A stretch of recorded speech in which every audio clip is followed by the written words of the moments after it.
to 19th Ordinary Meeting of the 177th Session of the Literary and Scientific Society.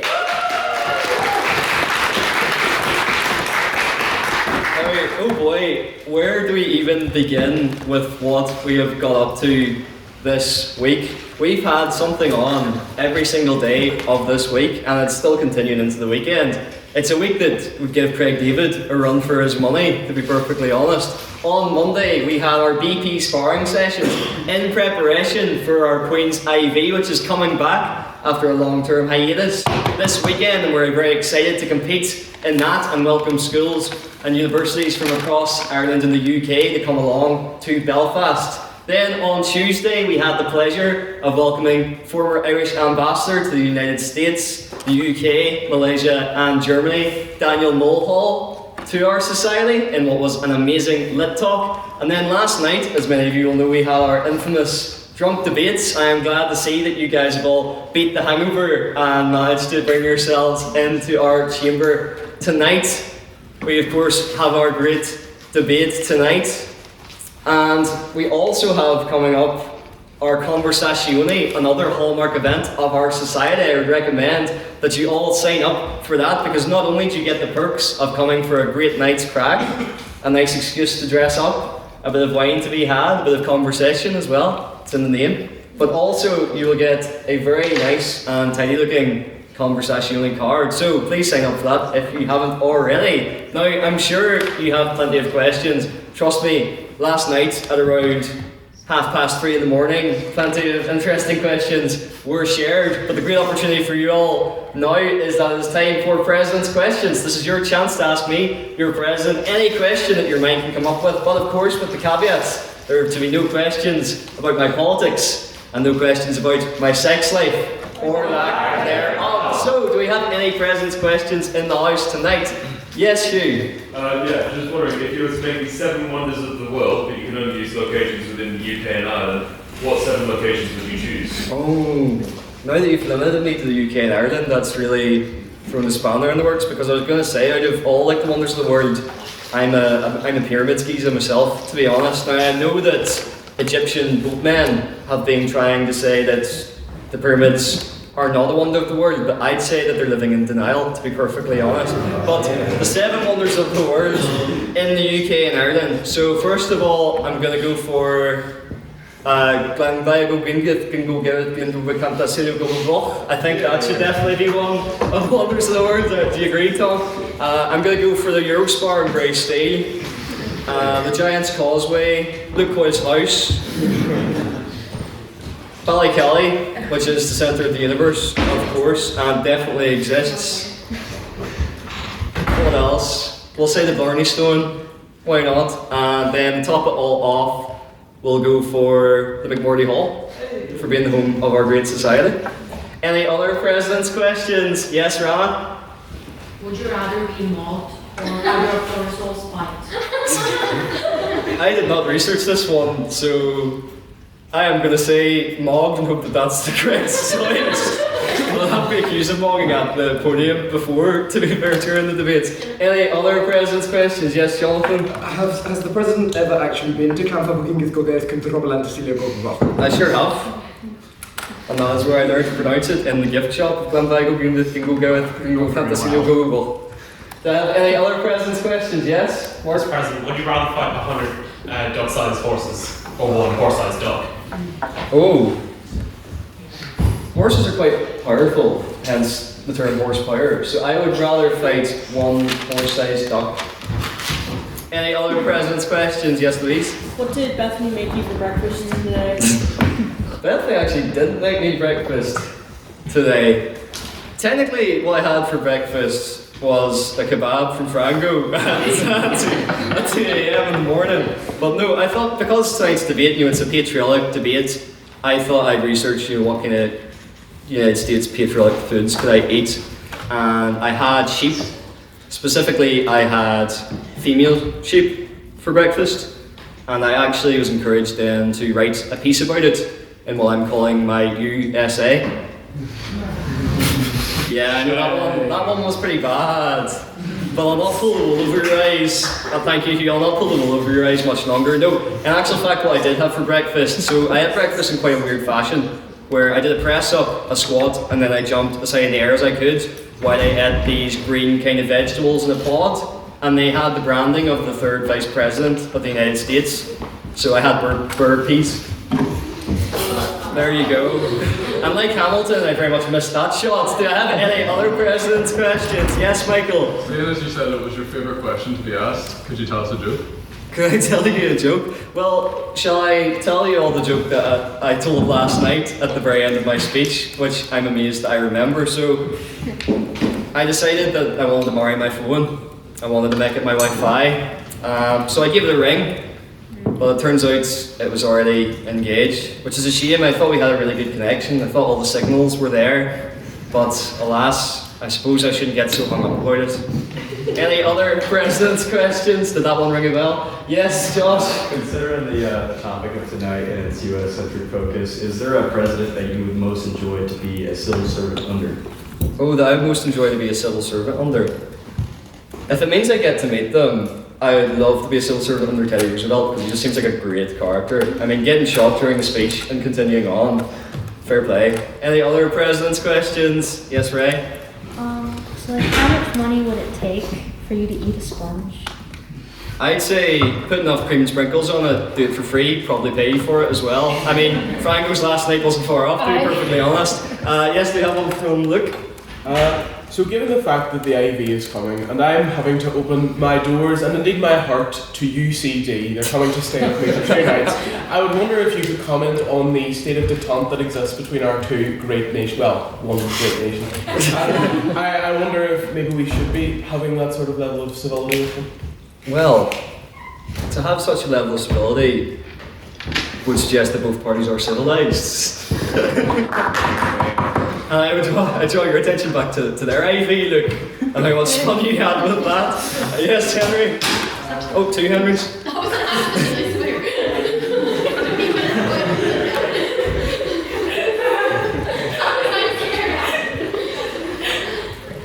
getting rid of it. That is the last thing. That is the last thing that the LNH will see before they go to bed at night to make sure that they've got their crash applications in. But yes, go ahead, Henry. Yeah, just on the subject of like university and society beef. So according to well-known but confidential sources, the Hiss and the Phil are like massively fighting each other over like Euro spots and stuff. And they've taken to our comment section on our ID post notifications to declare war on each other, with competitions convener Adam Mazur declaring superiority over the Hiss on Facebook like 2 hours ago. So, do you have any comments on the Hiss-Phil beef? Do you prefer one from the other? I'm going to say that we prefer the Hiss because we're doing a collaboration with them coming up in March. So yes, I'm going to choose the Hiss. Yes, Jonathan? Mr. President, we've spoken a lot about the sort of state of international relations, or rather inter-society relations. So with that in mind, who on your council is your Henry Kissinger? Who likes Henry Kissinger in my council? Ella, you quite like Henry Kissinger, don't you? That's true. I was distracted, and then Jonathan said, "Do you like Henry Kissinger?" And I was like, he could have said, "Do you like something? It's only even more evil than Henry Kissinger." And I would have said, "Yeah," because I was at the end of my tether with Jonathan Massey. Sorry, that's not like an official quote or something. See, in summary, it would be Ella because she loves Henry Kissinger. Any other president's questions? Yes, Calvin? What's your favourite Microsoft Word? What's my favourite Microsoft Word font? Controversially, and for all my speeches, James will know this, it's size 14 Comic Sans. Anytime in speech. I know. Yes, Rana? Going off font, what's your favourite Microsoft Suite application? Microsoft Suite application, I would say all the ones with the tabs because that's the one I excel in the most. Any other president's questions? Yes, Luke? Which football manager do you believe would be the best debater? Oh, I think Mourinho would be an excellent debater, to be honest. Like, he's just, some of the clips in the press conferences, controversial at the moment though. Yes, James? Donald Trump didn't quite declare war on Iran. My question to you, Mr. President, is when are you declaring war on France? Well, The great news is, for all of you that missed it, we already have declared war on France last night and shall continue to do so. Détente is a French word, however I'm refusing to recognise that. Yes, Maeve? Based off your quote earlier, what's your thoughts on Hamilton the musical? I love Hamilton. I listened to Hamilton when it was on Disney Plus during lockdown and it was amazing. So yes, big Hamilton fan. Yes, Mark, I know you're one too. Mr. President, do you agree that Mr. Secretary has to try that Welsh name I cannot even try to pronounce? He has to do that in minutes next. Yeah, why not? I mean, coming from like the same secretary that brought you a mispronunciation of Charlie XCX somehow, I'm really excited. That was not a mispronunciation. I just said it slowly so everybody could understand. Of course. As you will with this Welsh village name. Well, in a couple of minutes. I don't know, is it Welsh? Village name. Any other president's questions? Yes? Would you rather be the letters that people trust or only be able to hold like pitbull for the rest of your life? I would definitely only, like, is one of them supposed to be a bad thing? I'd definitely only be able to talk like Pitbull for the rest of my life. And by the way my hairline's going, that might do me well as an impersonation act in the future. So I'm hedging my bets there. Yes, Luke? Do you follow the account QB name? And if so, what has been your favourite submission? Sorry, I think Egger's trying to pick up balls here at the bottom of the table. What was that? Do you follow the Instagram account QB meme? And if so, what is your favourite submission so far? QB meme? Yes, I do actually. There's a lot of crazy things that goes on with QB meme, to be honest. I enjoy the Oren lore being added to on the most recent QB meme edition, so yes, that's what I'll have to say. Yes, Louise? What is your take on the Oren from the Holy Land situation? I think he needs to get his act together. Don't know what he's playing at. However, if he can do Crash for us over the weekend, we'll very much take it, yes. Any other president's questions? Yes, Mark? The classic, watching after breakfast. Were you not listening? No. Well, I will not force the house to either hear one of my puns again or be forced to listen to another one of my puns. Although I did also have a one-piece fry, but I'll not rehash that joke again. So, do we have any other president's questions before we move on? Going once, going twice. Oh, Henry, yes. Do you identify as a chud? This word chud got thrown about a lot last night. I still don't fully understand what it is, so I'm going to say no to hedge my bets. And on that, okay, Josh, last question. Considering the American-centric focus of tonight, who is your favorite WWE wrestler? Oh, my favorite WWE wrestler would have to be. I always loved Rey Mysterio. I had the action figure of him, although when he took off his mask, I was very disappointed. But yeah, have to be. Would he not have I'll leave that one for you to decide, Josh. As we move on to private members' business, so this is your chance as members of the House to bring up anything that you've seen in the news, anything of particular interest that you would like to gauge the rest of the members of the House's opinion on. So, do I have any private members' business in the House tonight? Yes, Hugh. Yes. As I'm sure most people are aware, the Board of Denton by-election is today. Obviously, I'm very keen on the book-eater from Reform winning. I think that'd be very good for the country for a man who consumes literature at such a rate to become an entity. So I was just wondering how the rest of the House felt, especially which way you think the election will go, because so far it's a three-way dead heat. Yes, anyone on this election? Yes, Luke? Just like to comment on if that people eat the book. I think it's probably the only thing that a sword would probably do with the book anyway. Thank you. Anyone else on this? You've all gone very quiet. Yes, Elliot? You might disparage the Tory party's capabilities with books, but I've read a lot of bad autobiographies, so they've got that department on lockdown. Thank you. Do we have any more points on that? Yes, Hugh? Yeah, they also put the country in lockdown. Do we have another? Yes? From yesterday, the 25th of February 2026, the new British passport law came into place, which means that now all British and Irish citizens travelling between mainland Ireland and the United Kingdom must carry a valid passport, which is a change to previous rules. Does the House have any opinions on this in regards to the common travel area? Thank you. Anyone? Passport, please. Not in regards to the common travel area, but just in general, I think that this is a very irritating law because I I'm a dual British citizen through one of my parents, and my younger siblings are too, but I am the only one that needed a British passport because I wanted to move to Belfast. And so now my 2 younger siblings are having to go hastily through the entire process of getting British passports, basically just so that they can get into the country. And so I don't know, I kind of resent this law just because there's a lot of people who would have had no interest in having a British passport before, but just because it kind of puts them at a strange disadvantage if one of your parents is British and so you're technically a British citizen. Like, I know both of my siblings, they didn't even know that until their parents were like, hey, actually, by the way, you can't enter the UK anymore unless you do this. Thank you. Anyone else on that? Yes, Alexander? Asking for myself, if that's true, how am I going to get home? Like, if I don't actually have a passport, I'm going to get on the plane home. Is there a workaround? Would anyone like to give Alexander advice on this? It's appropriate that you actually spoke on this one because, of course, you've paid your fine. Yeah. So you've quite literally passport to speak about the passport. Yes, Rana? So technically, you don't need to have a passport, but you can have it's a piece of document that proves that you have the right to be a full citizen and you're a full citizen, but that costs about £500, give or take. Don't quote me on that. So it's just cheaper to get a passport, that's just like the easier way to do it. Yeah. Thank you, Rana. Yes, ma'am? In the last few times when I was going back to England, I haven't been checked for my ID, which is kind of concerning, but hey, you might just be fine. Yeah, that'll be grand. Joshua? In response, you would have to contact whatever embassy you're like. So if you're a British citizen in America, didn't have your passport, you would have to contact the British embassy and they would get you temporary paperwork with that. But I am in Britain. How does that work? Well, You two can sort this out, I think, afterwards. Yes, Jonathan.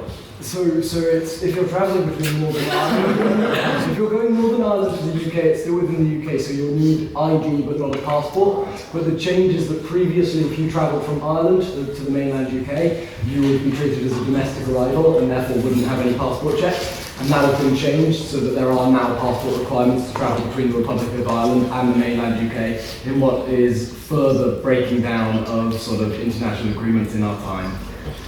I must say, private members business came a long way from being a food advice column to now giving advice about passports. Yes, Beth? I think this reeks of Dublin Airport, which still makes you go through passport security, regardless of the common travel area.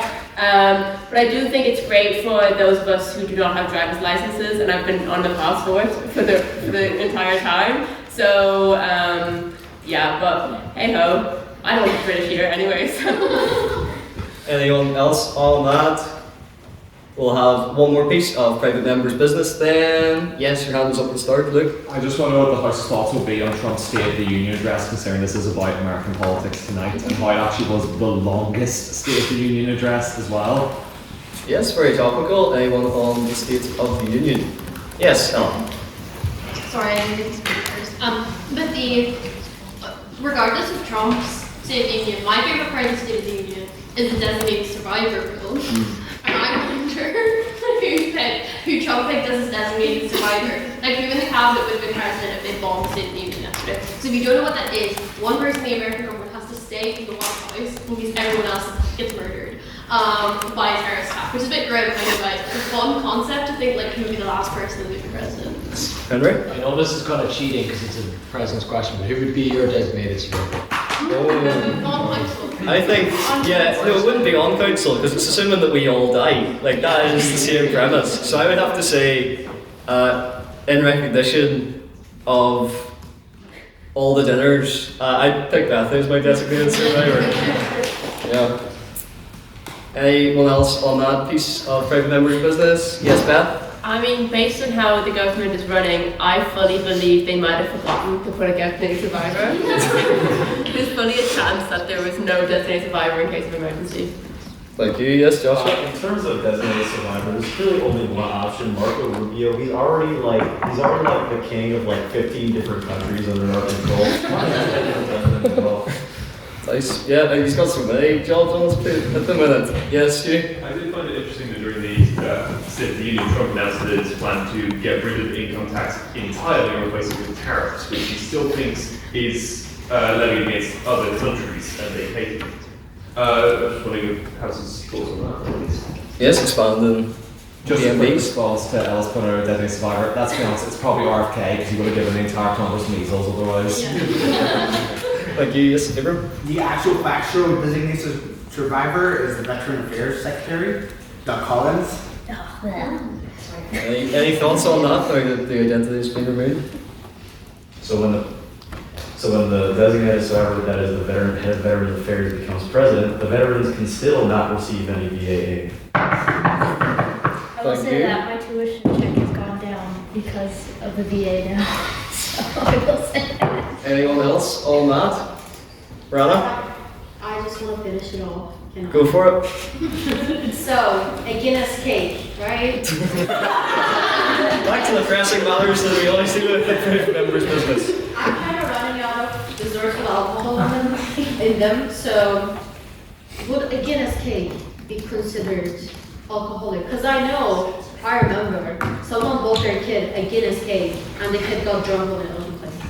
Okay, interesting. Anyone on the Guinness cake? Can you split the G on the Guinness cake? That's what I want to know. You know. Cut it up from the middle. Anyone on that? Yes, Beth? I mean, it brings into question the consistency of the cake, because obviously Guinness is a very, sits very heavy in the stomach, if anybody's ever been forced to chug one. So it couldn't be like a sponge, right? So is it stodgy? Is it kind of double worse? It's you've got a Guinness cake, I don't know. Should be. That sounds nasty as hell. Guinness belongs with meats. No. Yeah, like a Guinness pie. A Guinness pie, interesting concept. Yes, Elliot? How is the Guinness incorporated into the cake? You just cook it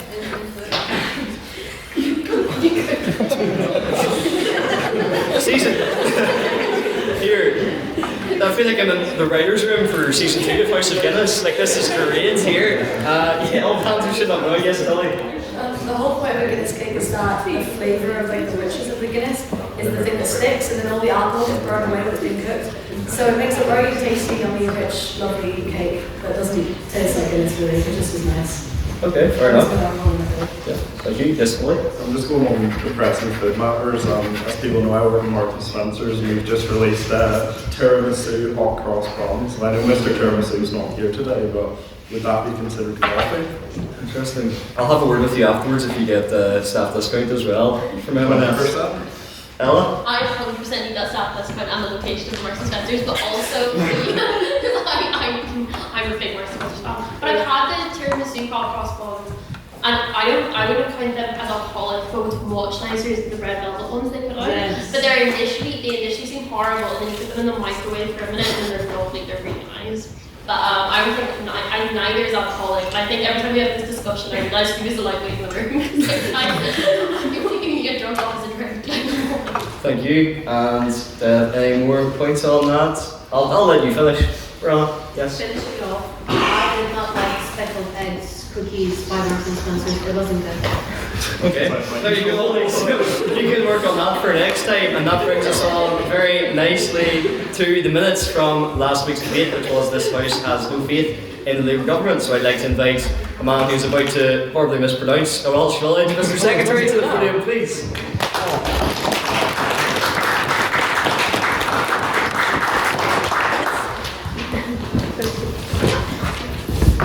Wait, so do I have to say it now? Yes. Okay, right. Clan Valley Guth Gwyn Throon Drew Buth Lynn T. Just give me a second. Sealy Go Go Go. There you go. I think I'm getting an exorcist there or something. Speaker pissed. Okay, on the line. Members of the House, on February 19th, 2026, the Queen's University Belfast Literary and Scientific Society convened for the 19th Ordinary Meeting of the 177 sessions and made the motion, this House has got the Welsh one, I think that's. This House has no faith in the Labour government. First one on the President's questions were from Beth Lang, who said, "What horse do you love to beat?" Instead of saying his horse, he said Eurovision and Liverpool. Ryan asked who would you rather win the Premier League, he said Manchester City. Ray asked what you have for breakfast. He then went into a very long thing about a Labour cafe opening in Belfast. You enjoyed freshly squeezed half-time orange and the Prescott punch. Matthew said, told the Elliot Dickey story about how Elliot drank bleach and ended up in the hospital. It's a long story. He then asked, would you recommend bleach? Daniel says, no. He was then asked, which cleaning product would you recommend as mouthwash? Daniel said, mold spray, as he found out apparently.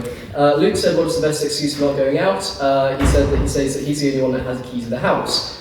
John asked what your favourite national cuisine was. You said a spice bag. And Finton suggested moving the capital from Dublin to Kildare. You said that it doesn't matter because the UK capital will be Ballykelly. Prior members, for instance, we heard from Hugh Child, who brought up Prince Andrew being arrested, or Andrew Mountbatten Windsor as he is now. Emily said it was his birthday, which makes it all the better. John said he needs to keep him in custody a bit longer. Matthew Sprout said he was too scared to go into the prison cell as his friend died in one.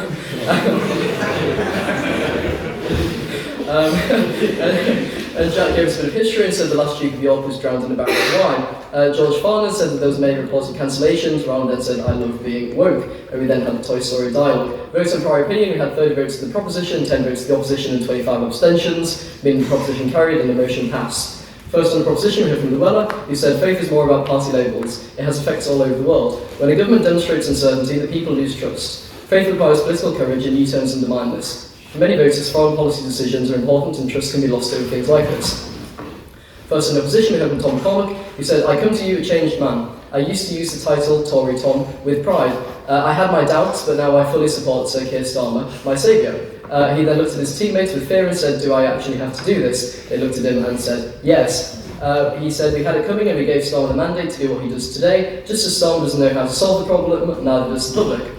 People from Ulster are allowed to vote. Will they solve the problem? Probably not. Will we follow in the footsteps of Greece? Probably. Our economy is worse than France, and if you have 6 messy breakups in 10 years, the problem is you. Moderation is the only solution, and we need a steady hand to see us through the storm. Second on the proposition, we heard from Tiernan Smith, who said he wrote 2 versions of the speech, depending on whether Keir Starmer made it to the speech or not. He said that they can't decide and they won't make decisions. He said Jackie Weaver had more authority than Keir Starmer has over his cabinet. He then did the Margaret Thatcher impression and said, no, Donald, he's very naughty. I won't do the voice. He then said he's losing faith in Labour doesn't mean that selecting Conservatives is the alternative. He said, we don't need faith, we need a vision. Well, Elliot, you like this. He said the apartheid regime was propped up by his policies. He said Elliot Dickey would know all about that. He then forgot all of his lines and said, vote for me and sat down. Second in opposition, we heard from Alexander, who gained an immediate port fine, somehow. He said Labour holds up human rights and does not support war crimes. Then Iraq was mentioned, and he said that Tony Blair had nothing to do with it, but it's okay because they were simply fighting to destroy weapons of mass destruction. Then there was a rejected legacy bill from the Tory government, which is a positive. Starmer's Labour has delivered transport, healthcare and housing. And the most notable thing is a machete approach to the jumped-up little Hitlers who were the planning officials in England. Third in proposition, we heard from Matthew, who said when Comrade Keir took the steps, he said, judge my actions. Well, we haven't, and not even Jim could fix that economy. Rachel from the council announced the family farm tax and alienated all of the farmers. This just goes to show their complete incompetence. Most farmers do not have 1 million in cash but do possess assets. Therefore, their options is to sell off the land, livestock or machinery. All will reduce profits and leave grandchildren destitute. All they've done is killed a farmer. Zach Polanski is on equal levels with Comrade Keir, he said, and instead of hypnotising women's breasts to make them larger, maybe he should hypnotise the economy. Third in opposition, we have Boyd, who said they inherited a mess, and this state is a symbol for the Tory government. The main thing they gave was all-time high borrowing costs. Labour's been a very difficult position. Now, listen, the positives, he said GB Energy was set up and 750,000 children are now in free breakfast clubs. All of these things are great, and it's representing the country that Labour's created. But have they done enough? No. Will they do more? Yes. That is what Labour is all about. Finally, for the proposition, Finton said that he's prefacing that he's not Tory or Reform. He said it's fair to say that as Lyndon Johnson died in Vietnam, Labour died in Clapton. It's time Labour did something. They have huge mandates and yet refuse to make meaningful change. We were told there would be an end to sleaziness of Labour government, and yet all we've seen is a simple moral failure in abandoning Crown subjects and Chagos. On Fractured Backbench, she urged the Prime Minister to take some advice from Bertie O'Hearn. If any of you challenge me, I will fucking rivet you. Referencing Matthew, he says... No, that's minutes. It doesn't count. It doesn't count. Referencing Matthew, he said we killed the farm and that's all. The people will forgive mistakes, but never incompetence. If the Tories can make it through 3 leaders, why can't Labour get rid of Keir? And finally, to close the debate, we have from Emily Carter, who said, beginning with the promise to keep brief as a Truss premiership, she started rebutting the proposition. We have Tory Tom on the opposition and Mega Tory, who's government in Britain. Her family has been voting Labour for decades in their West Yorkshire area. The granddad was born and raised in Liverpool and has said mean things to Thatcher to her face. They voted Conservative once in a moment of clarity, but have voted Labour ever since. Keir Starmer said she had more faith in Polanski than she does in anyone else. How much leeway has Bojo been given for lockdown parties? And faith in Labour is like faith in Liverpool. You only do it to spite Everton. Then we moved on to voting speakerability, where we had 37 votes for the proposition, 19 votes for the opposition, and 13 abstentions, meaning that the proposition carried and the motion passed. Can I take minutes as well? Aye. Aye.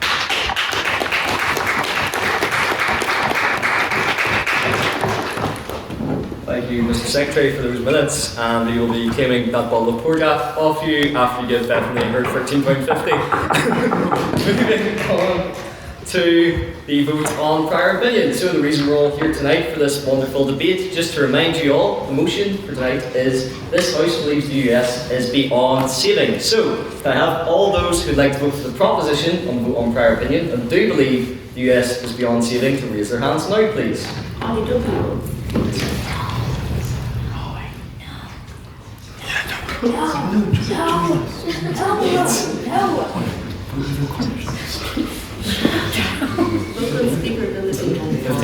Yes. And can I have all those who disagree with that motion and would like to vote for the opposition and vote on prior opinion to raise their hands now, please?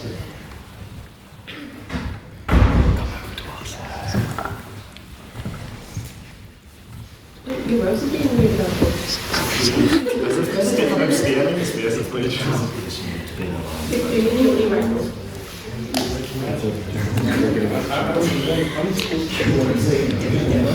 Yes. And finally, can I have all those who would like to abstain from the vote on prior opinion to raise their hands now, please? Oh, we're so good.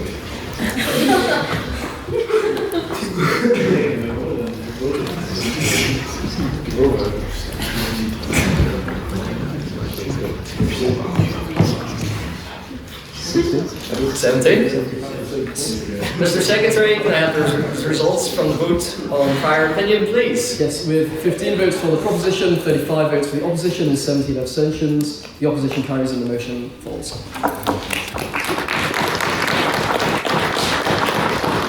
Before we get kicked off, just a quick run through of the rules. The speakers will take it in turns. Proposition and opposition will come to the podium and do their 7-minute speeches. The first and the last minute of their speeches are protected time, which means for those 5 minutes in between, they have unprotected time. This leaves them open to points of information. Your chance as members of the House and their adversaries on the other side of the table's chance to question them on their points in real time.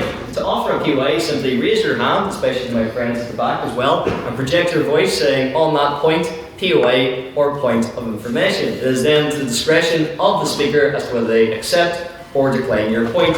Please keep those points to a maximum of 15 seconds and of course leave 15 seconds in between the offering of a POA. Otherwise that's barracking, and I will swiftly let you know with my gavel. We also, which has already been alluded to tonight, have a rule about swearing. Madam Vice President. Yes, if you swear in a speech or any time during the debate, as Baker did during the minutes, you owe the House of Commons court. Port fine has been paid from Alexander. Thank you for paying it timely. We have outstanding port fines now from Baker, Rosa, Emmy, and Fenton, who I will be harassing this weekend to don't swear. Thank you. And with that, I'd like to open our debate by inviting first to open the case for the proposition, Jonathan to the podium, please.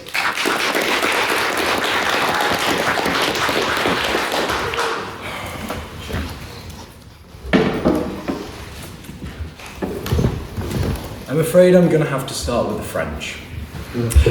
But it's a fitting start given that that's where America started too, with the French. France has had 5 republics. The first republic failed. And so after Napoleon came in, they had a second republic. The second republic also failed. And then there was a third republic, a fourth republic, and now we're on the 5th French republic. And many people within France say that there needs to be a 6th French republic.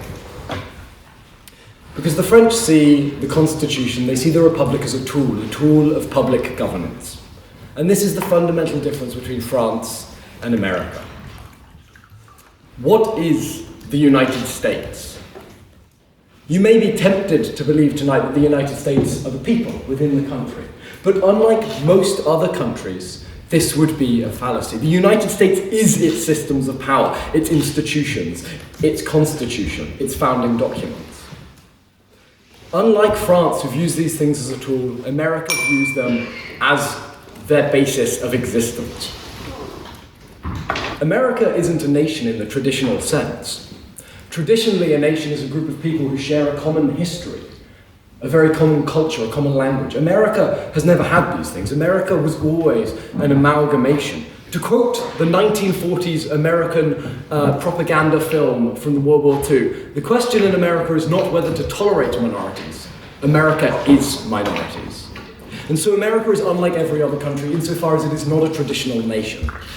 It is a collection of peoples shared with one common ideal and a common system of power, a system of institution, and a system of governance. But now the US system is so broken it needs to be made new. It is beyond saving. We need a second American republic. This system will not fix itself. I'd like to quote at this point a friend of mine who is a Republican, who said in a sort of almost gleeful way after Trump won, "My friend, you've mistaken yourself. America's not a democracy, it's a republic." And in many ways he's right. America is a shockingly undemocratic country. Gerrymandering is still completely legal. It's a winner-takes-all system, divided along two-party lines where you have a binary choice between the people funded by the billionaires and the other people also funded by the billionaires who also kind of care about gay rights a little bit. That's not really a choice at all. No. There's money, there's lobbying, and it's shaken the system to its core. Donald Trump isn't the threat, he is the symptom of a deeper issue. There is a decline in America happening. There's a drift over time towards authoritarianism, towards fascism. And at this point, I would like to read to you from 1955's They Thought They Were Free, the Germans, 1933 to 1945, a series of interviews with Germans who lived through the rise of Nazism. The dictatorship and the whole process of coming into being was above all else about diverting. To live in this process is absolutely not to be able to notice it. Each step was so small, so inconsequential, so well explained or on occasion regretted that unless one were detached from the whole process from the beginning, unless one understood what the whole thing was in principle, one no more saw it developing from day to day than a farmer in his field sees the corn growing. One day it is above his head. Uncertainty is an important factor, and instead of reducing over time, it grows. You speak privately to your colleagues, some of whom certainly feel as you do, but what do they say? They say it's not that bad, or they say you're seeing things, or they say you're an alarmist. And you are an alarmist. You're saying this must lead to this, and you can't prove it. These are the beginnings, yes, but how do you know for sure when you don't know the end? And how do you know or even surmise the end? If the last and worst act of the regime had come immediately after the first and smallest, thousands, yes, millions would have been sufficiently shocked. Let us say if the gassing of the Jews in 1943 had come immediately after the German firm stickers in the windows of non-Jewish shops in 1933. But of course, this isn't the way it happens. In between come hundreds of little steps, some imperceptible, each preparing you not to be so shocked by the next. Step C is not so much worse than step B, and if you didn't make a stand at step B, why should you make a stand at step C, and so on to step D? And one day, too late, your principles, if you were ever sensible of them, rush in upon you. The burden of self-deception has grown too heavy, and some minor incident, in my case a little boy, hardly more than a baby, saying, "Jewish swine," collapses it all at once, and you see that everything has changed, and changed completely under your nose. The world you live in, your nation, your people, is not the world you were born in at all. The forms are there, all untouched, all reassuring. The houses, the shops, the jobs, the meal times, the visits, the concerts, the cinema, the holidays. But the spirit which you never noticed because you made the lifelong mistake of identifying it with the forms, is changed. Now you live in a world of hate and fear, and the people who hate and fear do not even know it themselves. When everyone is transformed, no one is transformed. Now you live in a system which rules without responsibility, even to God. The system could not have intended this in the beginning, but in order to sustain itself, it was compelled to go all the way. Suddenly it all comes down at once. You see what you are, you see what you've done. Or more accurately, what you haven't done. For that was all that was required of most of us, that we do nothing. And I'm not saying that America now is in the same stage as Nazi Germany in 1939. Of course not. But I am saying the process is shockingly similar. The process is worryingly similar, and the rhetoric coming from American political leadership, in particular the rhetoric coming from Donald Trump, is concerningly close. He talks about purifying. He talks about how foreigners are poisoning the blood of America. He lies, and people not only believe his lies, they know he's lying, but they trust him anyway. At least he's honest about his lying. January 6th, the Munich beer hall push. At the Munich beer hall push, Hitler launched a failed coup. He wasn't held accountable by the judicial system in Germany, and he went on to mobilize the right and commit horrific atrocities. Trump also launched a failed coup. He also hasn't been held accountable by the judicial system. And he's also mobilizing the right using right-wing talking points, rhetoric, and fear. I pray the House considers these shocking similarities when asking themselves, is America beyond saving? Thank you.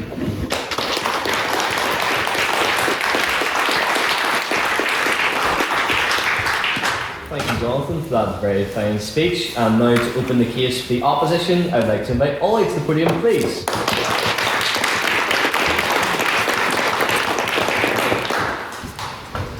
Mr. President, members of the proposition, fellow members of the opposition, and members of the House, I rise in firm and unapologetic opposition to the motion, though I think I might have walked into the wrong debate on Nazi Germany. Because to declare the United States of America as beyond saving is bold, it's dramatic, it's cinematic. It's the political equivalent of stubbing your toe and immediately drafting your will. Painful, yes, but I wouldn't say it's terminal quite yet. If we're measuring beyond saving by division, by scandal or dysfunction, then the United States has been beyond saving since about the 4th of July 1776. In the 1860s, the country literally tore itself in two, not metaphorically, but physically, with a catastrophic war over slavery. That almost seems beyond saving. In the 1930s, the banks collapsed, unemployment soared, people queued for their food. In response, I assure you, the proposition's Instagram notes would have read, "Liberal democracy is so over." In the 1960s, cities burned, leaders were assassinated, and millions marched in the streets. The headlines again apocalyptic. And yet, the country does not quite evaporate into dust. Why? Because these crises force reform. The Great Depression gave rise to social safety nets. Civil rights protests produced landmark equality legislation. Even Watergate strengthened oversight of executive power. Because America's pattern is not one of smooth stability. It is one of loud and messy correction. It is a country quite literally born of revolution, born of dysfunction. The proposition tonight see dysfunction and say it's broken. We see dysfunction and say, it's just another Thursday at the Litterific. The proposition say that liberal democracy is so over. I say, we are so back. For if this is rock bottom, it's a very familiar rock indeed. Now let's talk about the today. Yes, the USA is polarised, deeply, painfully. Thanksgiving is transformed from once a uniting holiday to one akin to a contact sport. What an interest. No, but polarisation is not proof of democratic death. In fact, I'd argue that democracies argue, loudly, constantly, sometimes in all caps. Authoritarian states don't look chaotic because disagreement is silenced. Democracies look chaotic because disagreement is encouraged. The fact that Americans protest, they vote in record numbers, they litigate against their own government, they organise grassroots campaign, and argue endlessly online is not a sign of decay. It's the civic muscle being flexed. Uncomfortable, yes. Noisy, absolutely. But that is the point. Political engagement is rising, especially among young people. No. When turnout increases and when activism expands, and when institutions are challenged in the courts rather than toppled in coups, that's not a country beyond saving. That's a country simply fighting over its direction. And fighting over the route you take is very different from giving up on your journey altogether. My core problem with the motion tonight is that it pretends to be something that it's not. Analytical. It is instead emotional. To say the United States is beyond saving assumes three things. The decline is inevitable, the reform is impossible, and that 330 million people are politically powerless. And all three are wrong. Nations are not your old Samsung Galaxy. They do not hit some critical error, blow up, and shut down permanently. They are systems shaped by voters, courts, legislators, movements, institutions. The United States still holds competitive elections. It still has an independent judiciary. It still has civil society organizations. It still has a press that investigates those in power. It still experiences peaceful transfers of authority. That is not a failed state. That is a contentious democracy. And if the proposition's threshold for saving is no problems whatsoever, then every country on this earth, bar my beloved independent Ulster, is beyond saving. And I would gently suggest that if every democracy looks broken to the proposition, perhaps the issue is not the democracies themselves. The proposition tonight is seductive because they offer a sense of clarity. As I say, it's so over, it's so doomed, we just need to pack it up. But to be hopeless is far easier than to have the mind for reform. Believing a country is beyond saving absolves us of the responsibility, it absolves us of the guilt. It says, why even try? The opposition tonight instead believes in something far more radical, accountability with optimism. Yes, America has these systemic problems. Yes, the institutions need reformed. Yes, inequality and division must be addressed. But the very fact that similar debates are happening in the USA, fiercely, publicly, and legally, proves the system is still somewhat functioning. So I suggest to the proposition tonight, instead of using this easy cop-out, they should instead cop on to reality. Democracies are not saved by liberal woke smoothness. They are saved by civic participation and unrest. The United States has survived civil war, countless depressions, social upheavals, scandals, and cultural transformation. It is not a country that is uniquely fragile. It is a country that is historically resilient. To declare it beyond saving is not realism. It is impatient, and at its heart, this motion is just intellectual laziness. And if history teaches us anything, it is that democracies look weakest right before they reinvent themselves. For those reasons, and with a great deal more faith in the human agency, the opposition tonight declares the United States of America is so back. Up the stars and on to Richmond. Thank you.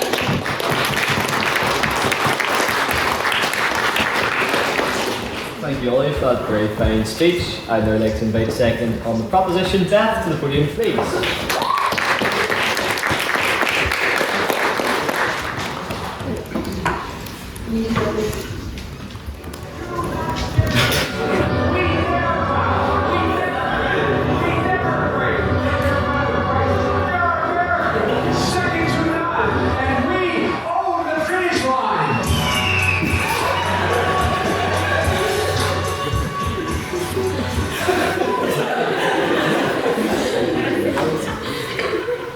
Ladies and gentlemen, my name is Beth Lynham, and my pronouns are you,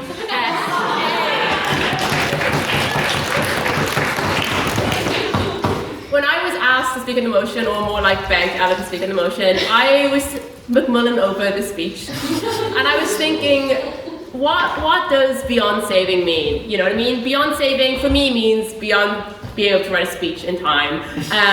But the first thing I thought of was, unfortunately, Ronald Reagan. Yikes. But his quote, "A shining city on a hill." Now, we hear that a lot in reference to America, but what exactly does it mean?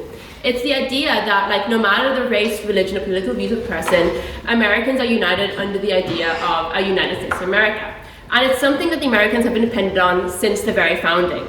And into the idea of a nation. So it's not about borders or government, but it's about the people themselves uniting together, coming together, and working together to create something better. Now, Better, heavy air quotes, because obviously the US has a history of dodgy race relations and whatnot, but it's not about the truth of the matter, right? I think that's very important to lie out.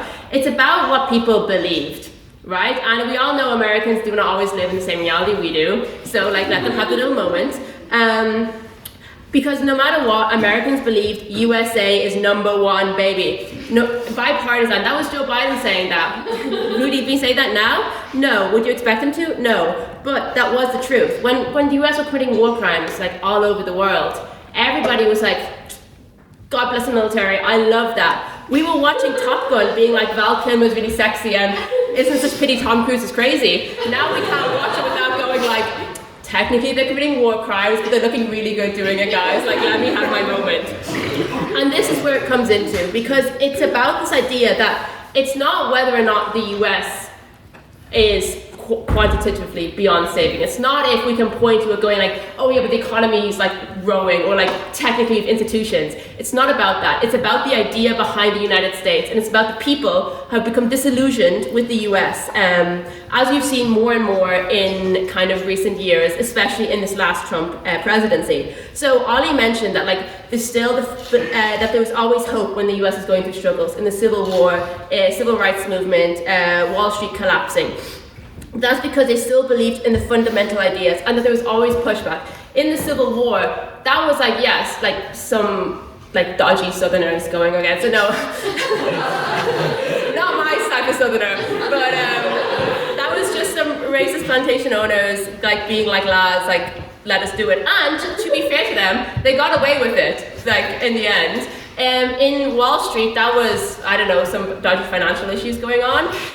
And again, the government stepped up to help it. Even in the Civil Rights Movement, there was government backing. But what we're seeing in this era is no government backing, because the Republicans are a disaster. We can all say that. But we look at the Democrats, and you're looking at them, and you're going like, right, this cannot be my best option. This cannot be the US's best option. And this is where the failure comes in. The US is not beyond saving because of like statistics. The US is beyond saving because you're kind of looking around going like, right, like the people are unhappy, and you're looking at like what should be an open goal on the ICE issues, on like Israel, on all these kind of core systemic issues the US is having. And you got what, Cory Booker talking for like 24 hours straight. You've got Gavin Newsom like what, killing some homeless people in California, and they're posting a crazy photo shoot. Like, there's nothing really uniting. There's no force stopping them. They're going like, lads, you know, you shouldn't do that, and they're all in the same files at the end of the day. So really, where is the opposite? Stop laughing, Ella.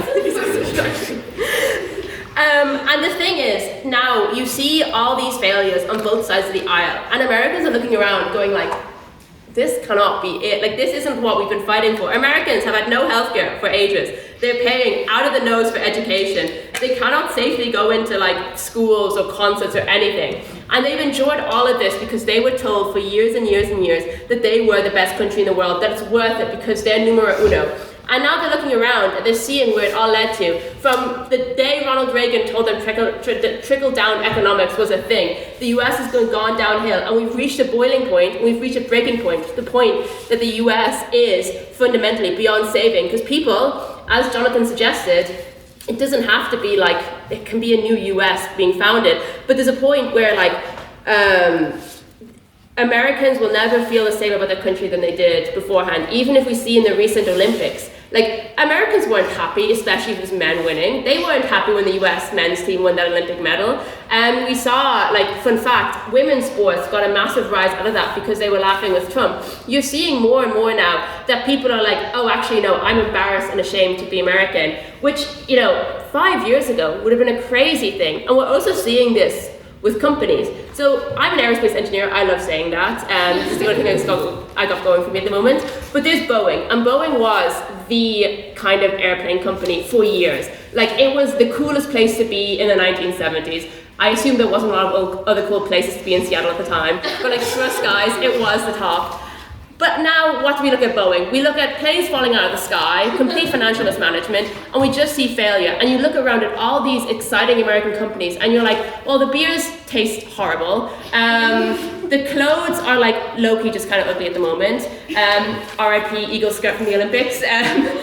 You've got just nothing going for the Americans anymore. And I think this is where they're kind of looking around being like, all this sacrifice, all this effort. We went to war for these people and they turned around and they gave us nothing. The VA is being like systemically, whatever, take money underfunded. And I think, yeah, my final point of what is a very messy speech, guys, I'm so sorry, I am beyond saving when it comes to writing speeches, is that this shining city on a hill, we look around and we're like, oh, it's not shining. A little quote, because I always bring up Dublin when I can.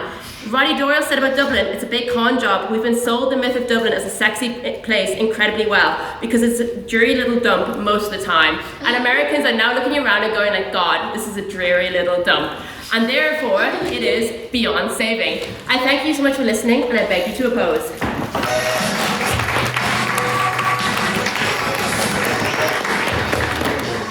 Thank you, Beth, for that very fine speech. And now, second on the opposition, I'd like to invite Victor to the podium, please.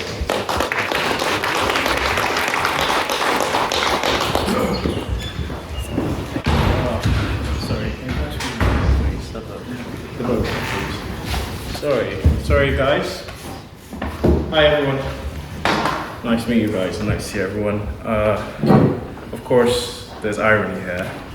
I'm a Nigerian man about to take the motion that the US is, and all this argument and all this bickering that we're having here, it's just noise. So yeah, we're going to first start with analyzing why we're even having this conversation in the first place. And I feel it's all based from reactionist politics. We're all coming with, oh, the US is beyond saving because of based on all of their atrocities of ICE, of all this conversation. And what's the irony behind all this is that very people who are saying this, if you look at your countries, it's a mirror, an exact mirror to the exact same thing. I mean, should I talk about people from the United Kingdom? Should I talk about reform on the polls? I mean, what's the difference and what changes what are we really talking about here? What really makes them beyond saving? Regardless of seeing that it's a mirror of every other problem in every other country. Like I always say, the US is a baby.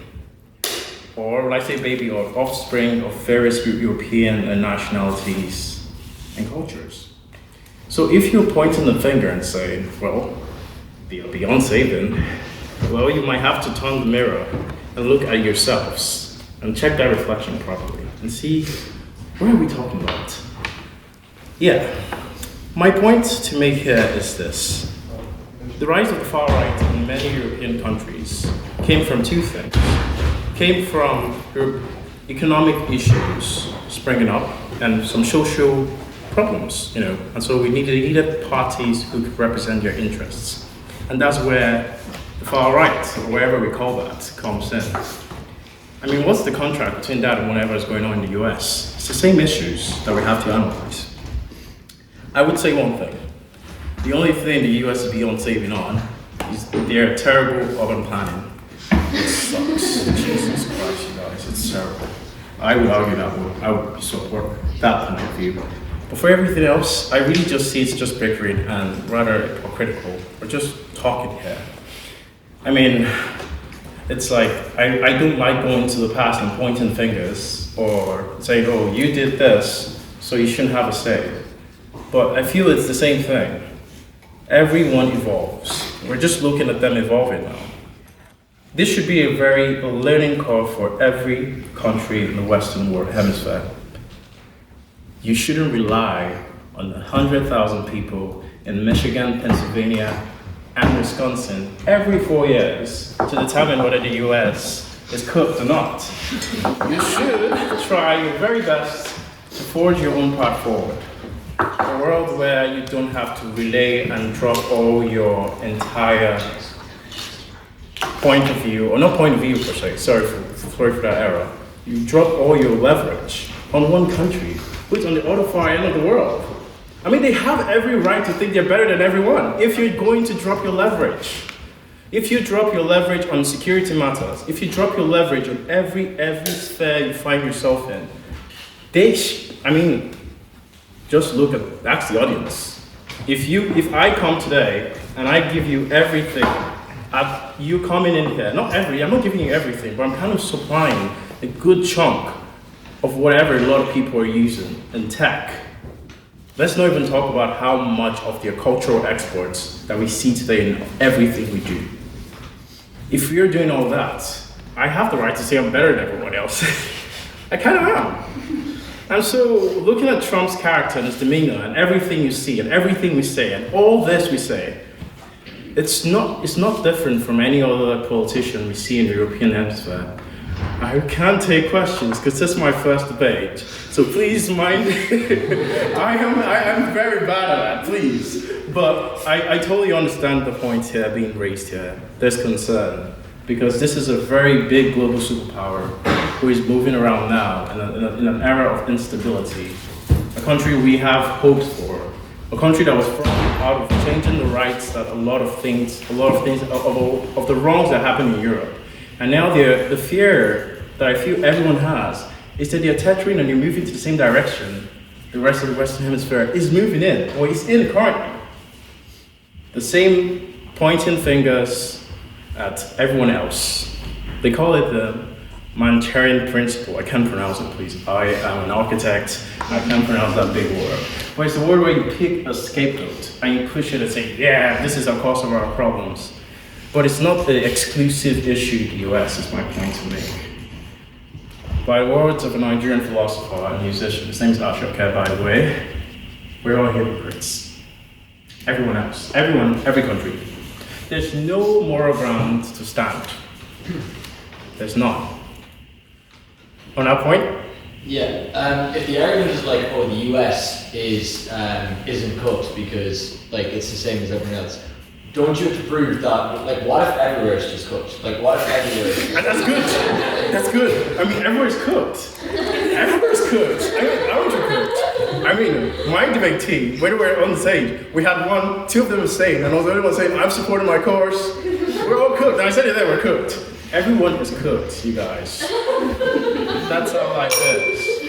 And so, to end on this note, I just want to say that all this is to teach us a very important lesson. Don't drop your leverage in one country and hope that one day they will remain the same. And I don't want to hear points on indigenous rights. I don't want to hear it. I don't know why. I mean, look at me. I don't want to hear it. Because we have history. A lot of documented history in the past of it. So everything you've seen and heard, there's a concept and a quote called the oppressed could become the oppressor. I'm Nigerian. I have lived that. I have seen this happen, where people who you've seen oppressed become the oppressor. So everyone and every big bad villain in the picture, I just feel everyone is just a hypocrite. We just have to just get accustomed to the fact that the US is, what's our point of view? Those words confuse me a lot, but I want to say that the US is not Beyonce. So thank you so much for hearing my rant.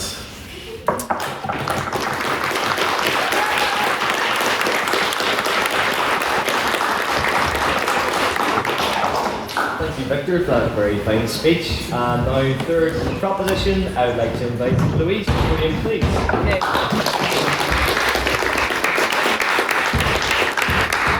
While I'm just getting my timer set up here, I'd just like to say that everything I'm about to say is for the sake of debate, not necessarily what I believe, and any FBI agents listening on the Spotify, please let me back into the country over the summer. Okay. To quote the 1960s folk singer Phil Oakes, leaving America is like losing 2 stone and finding a new girlfriend. The liberals on the opposition and in the audience will tell you that the current state of the US is an anomaly. They will insist that the politics were stable until around 2016, and that there's some past state of the US that's worth not only going back to, but worth fighting to save. And to a certain extent, they're right. The US, throughout my childhood, in the cultural center of the Western Hemisphere, a town I'm sure you've all heard of called Round Rock, Texas, I don't remember it being a bad place to live. According to the Census Bureau, homeownership had more or less been on the rise since the 1960s, as had wages and life expectancy. Especially over the latter half of the 20th century, median household income went up, the GDP became the highest in the world, and by the 1990s things were so good that a notion of the end of history was in the air. Essentially a national policy of nothing ever happens, because all the big 20th century reasons to challenge the status quo had evaporated.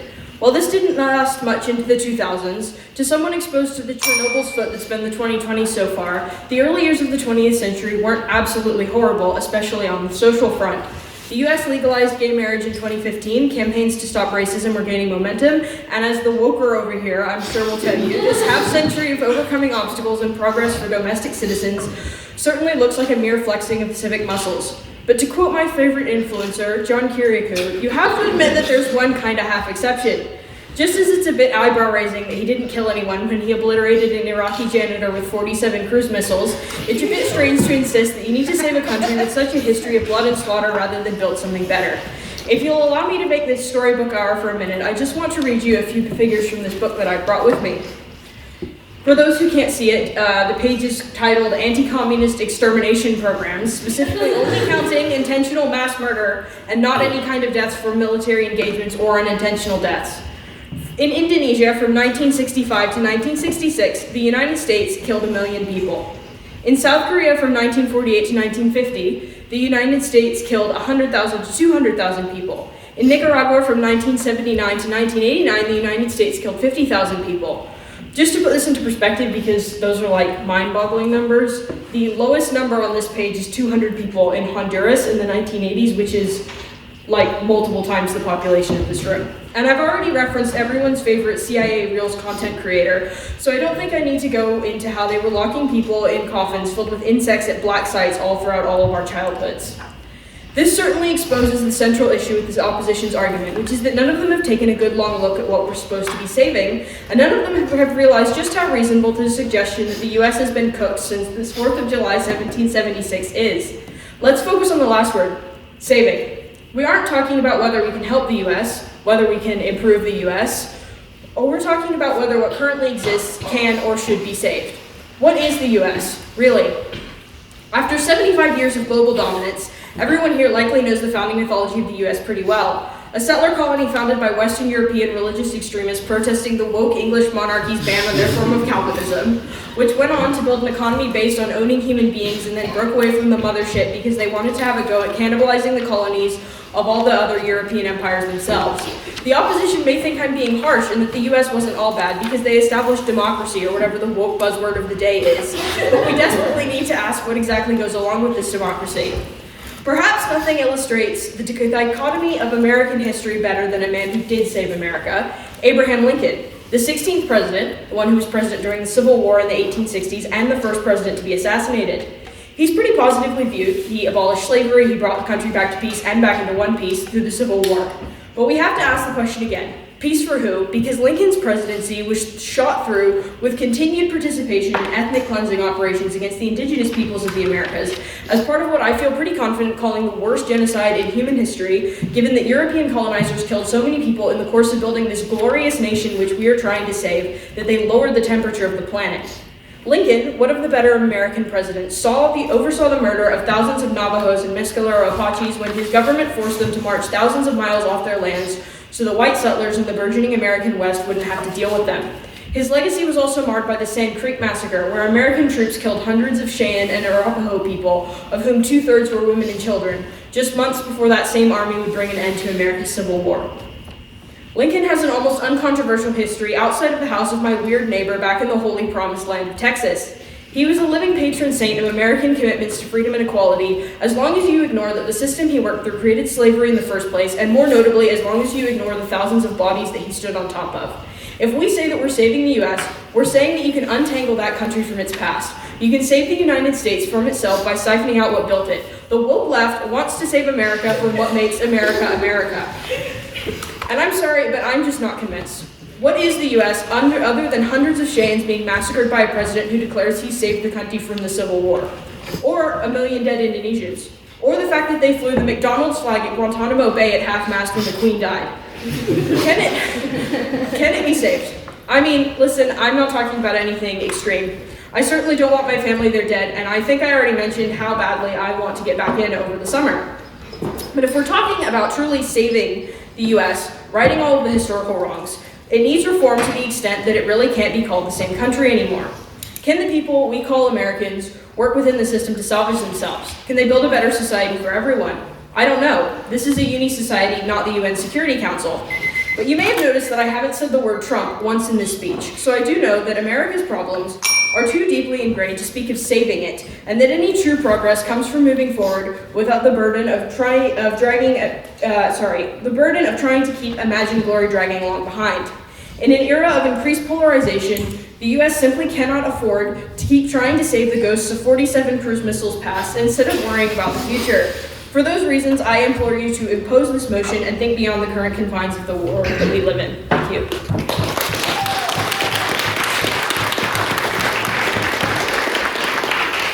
Thank you, Louise, for that very fine speech. I'd now like to invite the third on the opposition, Ray, to the podium, please.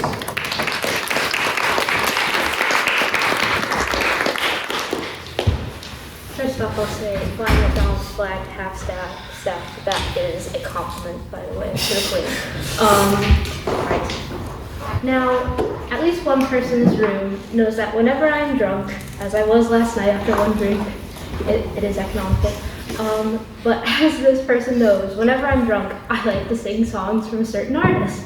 And while I was still a little drunk this afternoon, and I was taking a shower, one of their songs came on, and I had an epiphany about where to go with this speech, considering I hadn't written anything since 4 o'clock. There have been times that I thought I couldn't last for long, but now I think I'm able to carry on. It's been a long, long time coming, but I know a change gonna come. Oh yes, it will. A change gonna come. A change always comes everywhere in the world, in every country, in every government, in every organization, even to the litterific. And this is tried and tested as time goes on. People are always going to rise up and call out things that they don't like and want to change for better or worse. For better or worse, that's subjective. But change happens nevertheless. But is this House really prepared to say that something is beyond saving because it's not what you agree with, because of scandals, because of incompetence? That's giving up, and that's easy to do. It's the easy way out. It's a coward's way out, to put your hands up and say, we don't want to deal with the problems anymore. And I don't think anyone in this house is a coward, bar a few. I'm kidding, guys, don't worry. Now, last night, if you were at the drunk debate, something happened. Something that was not okay. I was called a dumb see you next Tuesday by a random NPC who looked kind of like a chia pet. And I was shocked and disappointed that he felt comfortable enough in a litterific setting to say that to a woman he doesn't know, has never interacted with, but like the people in the States right now who call out bad behavior, who take a stand about things that make them angry, not even just that, but when things that are happening which they know do not represent America, do not represent the fundamental ideals that make America and her citizens who they are. Understanding that those actions, the American duty to speak out against wrongs, is what makes them American, is what the country was founded on. That is why I spoke out last night, and in my personal opinion, successfully put him in his place for his shameful behavior, because I know that's not what the litterific is supposed to represent. This is exactly what's happening in America right now. A change gonna come. People across the country speaking out, and when one person speaks out, more join, and more and more and more, until it becomes a movement, and eventually change takes place. So you can't say that the US is beyond saving when people in America are actively trying to save it. And there are multiple examples of this. You see it on the world stage, where American Olympians are choosing to represent America, the America that they believe in, the good, and they're fighting for it. A change gonna come. You see it taking place in the high echelons of government with counter State of the Unions put on by newly elected Democratic governors who turned Republican states blue this past year and are looking at a sweep in the midterms this year, with Democrats trying everything in their power to curtail what the proposition is arguing is the inevitable, a change gonna come. No. You can see it nationwide in protests planned across the country to decry the current government's hardline immigration enforcement policies. No, which resulted in people losing their lives. These protests taking place took place not just in cities where its ICE presence is prolific, but in cities where it is minimal. You saw what type of effect that had with the curtailment of ICE agents in Minneapolis, where numbers dropped from 4,000 to 400. No, a change gonna come. You can even see it in a singular city, in one of the birthplaces of America, one of the hubs of the revolution. In Boston over the winter, I got on the green tea line at Park Street, heading to the library as I did every day, and an elderly man, and when I mean elderly, I mean like Mitch McConnell elderly, but he got on the tram at the next stop. And what did I see when I looked over? He was by himself, and he was holding a sign that said, "Ice out, fascist out." And I was moved. I was proud to be an American in that moment. And that was the first time in a very long time where I felt some pride in my country. And even though he was alone on that tram, we all know he was not really alone. He was a singular part, but an important part of an ongoing movement. And that's how all movements start. Last night, it was just me at one moment speaking out against the NPC that looked like a badly painted garden gnome. But after I was done chewing him out, others went up to chew him out. Others called him out on his behavior because they know that that's not what the Olympic is about. Luke Coyle looked like he was going to throw a punch, which I should not encourage, but I know you have my back. It's the same in America. People know what is happening right now is not America. It's not what it represents, and is directly antithetical to the reasons for founding. This House, in good conscience, cannot say what time am I on? Sorry. 20 seconds past 5 minutes. You what? No.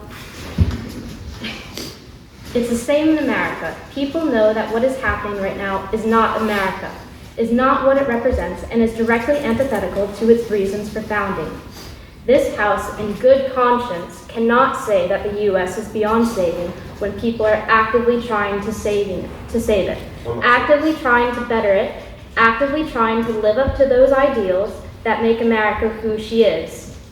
Just like last night when people stood up and said, no, this is not what the Luterific represents. This is not who we want to be. Don't write something off just because it is in the process of changing. While it is in the process of people changing it for the better, do not take the easy way out. Do not let this House be full of cowards. Just have patience. Just wait. A change gonna come. Thank you.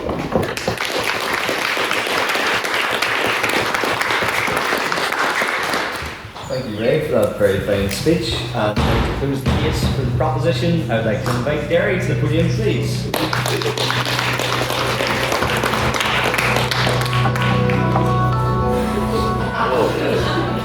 That's rough.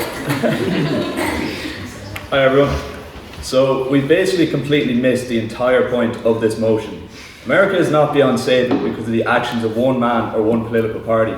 It is beyond saving because it is a systemic disease, disease within the United States which has grown and spread since 1776. Many today believe that when Trump either leaves office or is ousted, Americans will live in a utopia of sunshine, rainbows and wokeness.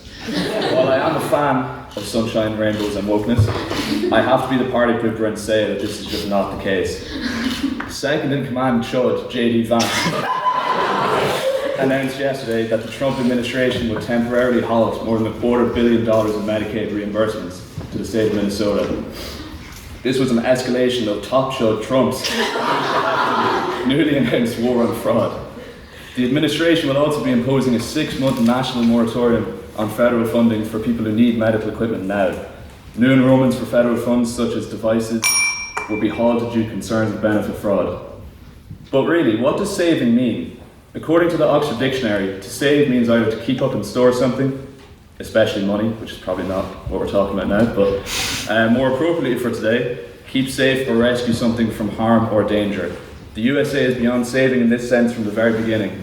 America is not the thing that needs to be saved, it is the rest of the world that needs to be saved from America. The real question we should be asking ourselves, is the US even worth saving? America for centuries has been a vehicle for enslavement, subjugation and exploitation. Slavery was pretty bad, to be fair. I think we can all agree on that one. I'll just quickly share a quote to hammer this point home. Ronald Smith, a 57-year-old black man, recalls his ankles being shackled while he used a sling blade to clear weeds from snake-filled canals alongside sugarcane. If we refused to work, we had to stand on top of a wooden box in the sun. It was called doing the scarecrow, and some guys passed out from the heat. Unfortunately, this quote is not from the 19th century. It is from 1998, and the men who worked alongside Ronan Smith were prisoners. The 13th Amendment, ratified in 1865, abolished slavery and involuntary servitude in the US, except as a punishment for a crime whereof the party shall have been duly convicted. 800,000 people in the US right now are working in fields, factories and farms for nothing in return. They work only for the government and private businesses who are more than happy to be supplied with extremely cheap or free labour. Many only earn a few cents an hour, and 7 states, Alabama, Arkansas, Florida, Georgia, Mississippi, South Carolina and Texas, pay incarcerated individuals nothing for their work. This slavery, but not really slavery situation is but one example of how these reforms and changes the opposition is promising are nothing but empty promises, and the true issue is America itself. Not the people, not the citizens, rather the systems and institutions which have grown more and more rotten since 1776. I could go on all night about America's various systemic isms like racism, sexism, etc. But I only have 7 minutes, so. You know, the US government treats their citizens horribly, but I'm sure they treat other nations well, right?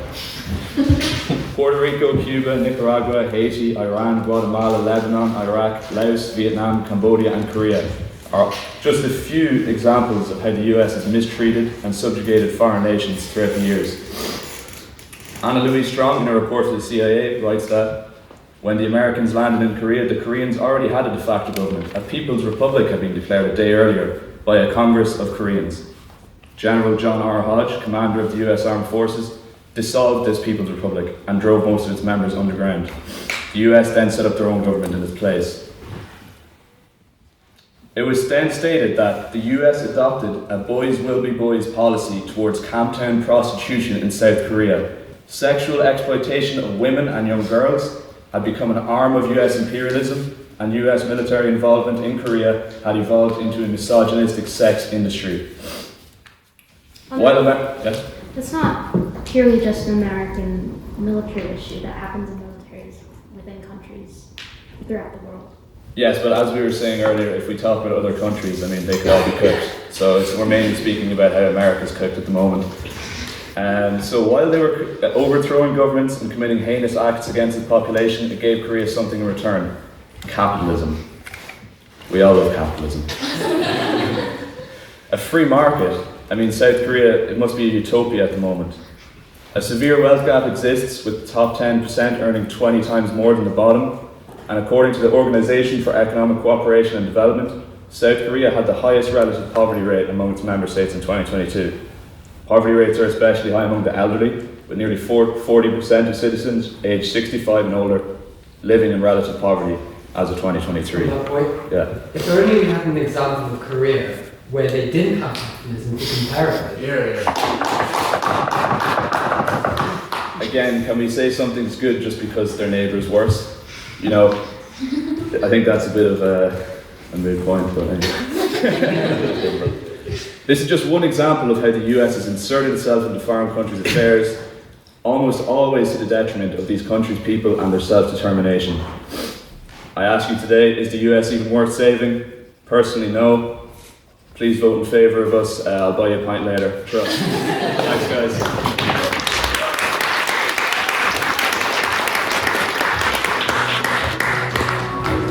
Thank you, Jerry, for that very fine speech. And now to close the case for the opposition and the debate as a whole, I would like to invite Luke to the podium, please.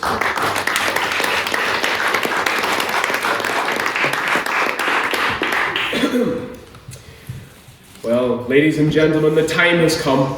The proposition has come before us here into this citadel of knowledge to you, my most esteemed peers, infected with an insidious notion.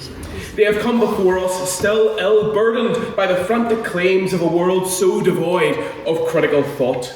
We must contest them, my friends, for they threaten to corrupt us all with their short-sightedness. Indeed, we must go back to the old house of hope, of trust in our contemporaries, and this charming man will show you how. We will begin by demonstrating that there is yet some life in Uncle Sam's legal and political system, before crushing the proposition's arguments, scattering them to the wind, and embracing the absolute truth that so long as in one heart rages the righteous fire of indignation, a nation's morality can be saved. So long as in one heart courses a sanguine resolve to face down tyranny and win, a nation may survive. And there is really only one place truly beyond saving in this world, but previous commitments mean I can't say anything given who's coming to stay tomorrow. So, firstly, let's begin by bisecting this American nation, because Massey has very clearly misunderstood what a nation is. It's not just its levers of power, otherwise we'd all be King Charles in here. And although I have the fingers for it, don't accuse me of anything else. But it's not its government alone. It's its legal system, its zeitgeist, the millions who call the land of the free their home. So I'll call into focus two main areas: the popular opinion of the current administration and the persistence of checks and balances, even when small. Let us begin then with an examination of our fellow man, our cousin, the American. Somewhere there sits a man. Now, let's call him Frank. Now, Frank could be from Illinois, or he could be from Virginia, we don't really know. He could be a metal worker, a foreman at a plant, he could be a doctor or a stock trader. We simply don't know. He could be a conservative, or a Marx-supporting communist, or indeed a rampant capitalist like Derry here. We simply do not know. Now, why is it that we do not know anything else about this regular American, other than that he exists? Well, factually, ladies and gentlemen, it's because America is so very diverse. We can't say what's the regular or the norm. But there is one thing that we can say concretely. That with Donald Trump 17 points underwater in opinion polling nationwide, we can conclude that Frank probably isn't a very big fan of the current president. And this is not just academic, for we can see in the real world that a coalition of Franks, of regular people, are prepared to cut off the head of the Trumpian Leviathan. Why else would he be trying so hard to get so many to gerrymander? No. Later. Why else would those words, "they're probably going to impeach me," spew from his bloated mouth if he did not see a great popular tide rising? Think back to what I said, ladies and gentlemen, that where there remains the ember of resistance in one heart, a nation may be saved. And now gaze upon the purifying inferno of the common man united. Resistance burns brightly in their eyes. We have seen it in Minneapolis. All that they require is the cleaver to rend the killing blow, an election to save their great state. My friends, if that is all they require, then they are not beyond saving, for they stand in its awning. Henry? Yeah, okay, so if the great snake or whatever falls, it is the Democrats who will take the snake's place. Can you name one, just one Democrat senator who isn't by hot compromise? Just one, just one. Well, not Derek. So similar. They're so very similar. Well, I think you actually, as your good friend Beth does, I think you misunderstand American history. It's not simply a two-party system. As we've been seeing more and more, the parties can replace one another. It will be a fight for the very essence of the nation. But to say that they cannot do it when they have done it previously is a complete farce. We've seen the rise of people like Zoran Mandani. We can see that they can change. The fact of this two-party system of, oh well, Chuck Schumer's going to be my next president, glory to AIPAC. That's just a farce. So let us now look at their legal system. Now I'll concede it's a bit faulty. It's a bit like me after 4 Loki. I don't really know what I'm going to say, but we'll see what comes out. Well, my friends, recent Supreme Court rulings have proven that there's at least some fight left. The ruling on tariffs sent the sunburnt skinwalker stumbling and bumbling. He had a terrible press conference, might I add, which is an achievement given the drunk debates that I witnessed last night. He acts now upon an act where he has a time limit imposed upon his power, where we thought it was once as vast as his gut. My friends, a legal system is far more than its judiciary, and the continued pressure to release the Epstein files and the squirming of Donald Trump and his cronies in the face of Congress show that there are yet signs of life within the old dog. My friends, you do not put down Old Yeller because he's had a bad couple of years. Not when he's done so much for you. Not when he helped you eradicate the fascists and storm the beaches. That's simply completely farcical. Now, let's move on to Massey. Massey is the least charming man in this debate, if I am most charming. Now, Jonathan, my dear Jonathan, when you mentioned the French, you already lost this debate. Jonathan misunderstands the very nature of this motion, for instead of getting an account of why America cannot be saved, we got a history lesson, which was immediately demolished by the good first speaker, showing that brinkmanship is essentially the bread and butter of America. I mean, the entire place is like a political Las Vegas, really. America is a phoenix, and it is high time we recognise that. And by the way, did I hear Beth say that truth doesn't matter, that facts and statistics doesn't matter? Then what does? Like, if I turned around here and said 100 billion Americans are going to march on the Capitol tomorrow, can you believe me, Beth? Is that just, can I say whatever I want now if statistics don't matter? And it's funny, because I believe that Beth could do with a history lesson. She's been making out like government funding in the US has never been cut before, but come on, it absolutely has. It was always austerity before prosperity, Hoover before Roosevelt. That has been how America has operated for years. So in conclusion, ladies and gentlemen, it's important to recognise the time that we are in. I get we all have a burning rage toward America, but it must be tempered. We cannot let the claret pall of this motion cloud our judgment. Our fellow man languishes upon the crucible, but he is not beyond saving. Undoubtedly the US can be saved, for its people remain the same ones that they were when they helped us purge tyranny from our lands just under a century ago.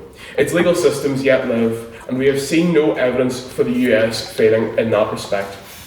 We must simply reject this motion and embrace the inherent goodness of our fellow man.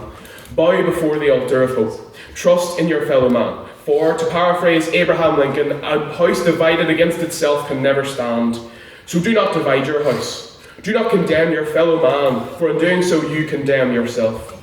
To quote the great Jeff Buckley, and indeed me, going for my 9th four logo of the night, it's never over. Thank you for your time.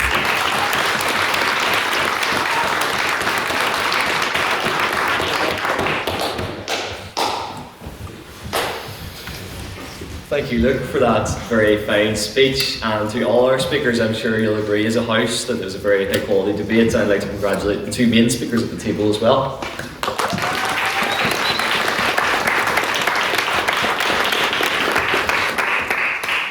And now it's time for questions. This is your chance as members of the House to interrogate some of the points which you've heard tonight. First of all, do I have any questions for the proposition? I'll go for Josh. Yes, the proposition, y'all continually brought up how uncooked America is, but I never saw once a discussion about the people who actually run the country, the civil servants and bureaucrats, the people that go into work every single day. Being one myself, having the words etched upon my skin, I believe that those who come to work every day that will be here, the 74-year-old postmasters that are going to delivered the mail 10 years ago, that will deliver the mail 100 years from now. Those are the people that are going to be here. Why is there no discussion of those people that come in every single day? It's the discussion of the politicians instead of the policy. Why not the people that are going to be there today, tomorrow, 1,000 years from now? Thank you. Someone from proposition? I can respond to that. I think there's a lot to say about that. Is that, first of all, there's only so much you can do as a civil servant. At the end of the day, you're working for the government and you're working for the top man, and it's difficult to step out of that system. Secondly, as we've seen, I think it was the Department of Justice had like all of its top lawyers walk out, so there isn't also like quality civil servants left in that. And like thirdly, there's a lot of shutdowns recently, like more so every shutdown recently has been a record-breaking shutdown in the US, which has caused civil servants to be out of work and out of thing. And like, my work as a civil servant, not for the Americans, but like I get how important they can be, but it's putting a lot of expectation on like people who don't actually have as much power as we would like them to, and like are working within a broken system. And I think that's the kind of thing where it's like, it's beyond saving because there's nothing they can do, and the only thing they can successfully do that to put pressure on the government is walking out. That's the only thing that's been mildly successful for them. Thank you, Beth. Rebuttal from the opposition? Yeah, so I thank you for your question, and I believe it highlights a real fault line within their argument. Not once did they mention the common man. I mean, if your main line of argument is, guys, this politician's a bit weird, you could do that throughout most of history now, come on, from Bismarck to now, I mean, they've all been a bit tapped. The idea that you haven't referenced the common man, and indeed civil servants are meant to remain impartial, and indeed their resignation, it does not, mean any acquiescence. In fact, a major sign of protest, and it's a show that some people are at least good operators who will go into place once more to make sure that this country is defended and its ideals are preserved. The civil service at the moment, obviously I can't quite comment on the state of that, But the idea that these civil servants just ride off into the sunlight, when they leave government, it is because they're going to work for something else. They're going to try to help their nation in the best way that they know how. If they cannot find it within government, then they can find it somewhere else, and that's what they're all going to do. The fact that your side didn't necessarily mention even the smallest, Joe Blogs, frankly, proves the point that you guys are just targeting, frankly, a very, very mad politician, but just one politician on the list. Thank you, Luke. I'll take one more for the proposition. Flynn? So the title of the motion is "The US is beyond saving." How can you prove without a shadow of a doubt that there is not a single way that the US can be saved? Because you'd have to rule out every possible method. Someone from the proposition?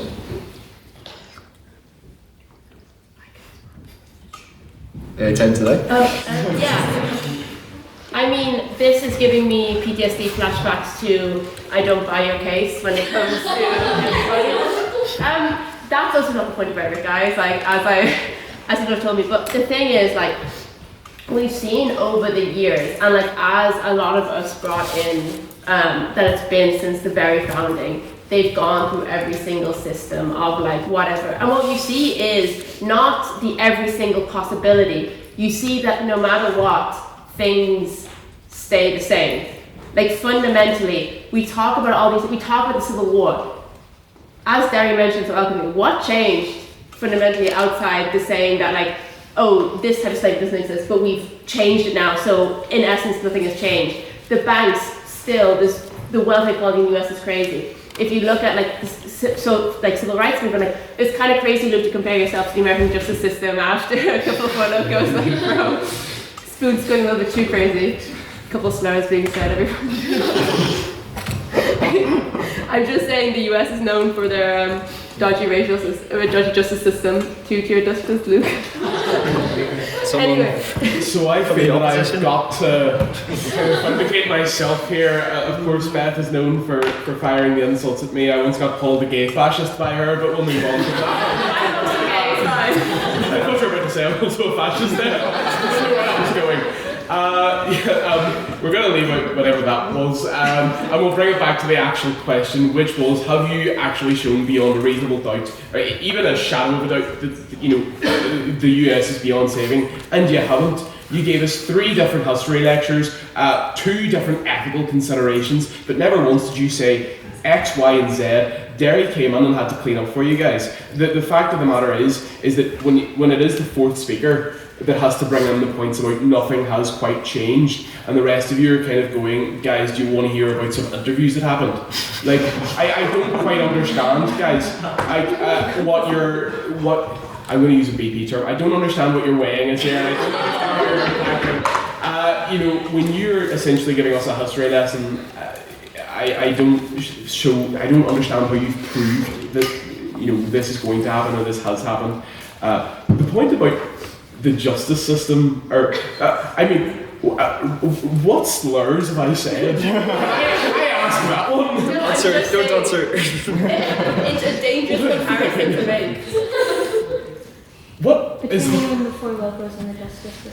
Well, they're both erratic, aren't they? Like, I don't understand where that was going. I got a bit worried there, but yeah, still don't. He has said no slurs, guys, don't worry. Glad to get that cleared up. Thank you. Questions for the opposition now, if we have them? I will go for Henry. Oh, come on then.